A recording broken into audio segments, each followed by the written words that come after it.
আজকাল প্রায় মোল্লা সাহেব দরাজ হাতে খরচ করে চলেছেন, এজন্য তার কিছু ধার দেনা হয়ে যায়। এদিকে বাজারও খুব চড়া, সেজন্য মোল্লা সাহেব আর কোথাও ধার না পেয়ে একদিন এক দিলদরিয়া প্রতিবেশীর কাছে কিছু সাহায্যের আশায় গেলেন। সেই প্রতিবেশীর কাছে চাইলেই কম বেশি পাওয়া যাবেই। নাসিরুদ্দিন প্রতিবেশীর কাছে গিয়ে বললেন, এক গরিব তার দেনা শোধ করতে কিছুতেই পারছে না, তার সাহায্যে যদি কিছু দেন তাহলে আমার খুব উপকার হয়। এমনিতে প্রতিবেশীর মনটা বেশ দরাজ, তিনি খুশি হয়ে তার হাতে কিছু টাকা দিয়ে বললেন, আচ্ছা, এই ঋণগ্রস্ত অভাগাটি কে মোল্লা সাহেব? আজ্ঞে আমি। এই বলে নাসিরুদ্দিন তাড়াতাড়ি চলে গেলেন।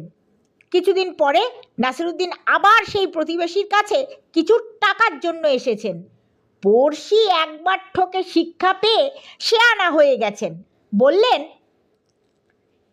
এবার বুঝেছি, দেনাদারটি এবারও নিশ্চয়ই তুমি।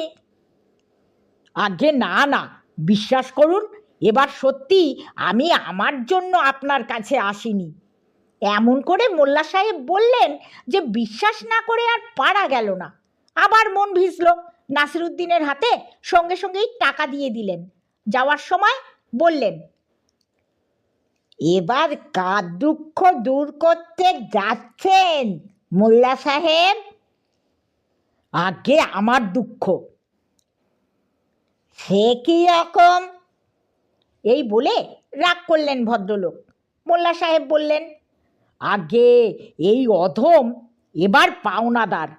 যে ভদ্রলোক টাকা ধার নিয়েছিল আমার কাছে, সে কোনো রকমেই আমার দেনা শোধ করতে পারছে না বলে আপনার কাছে আসা।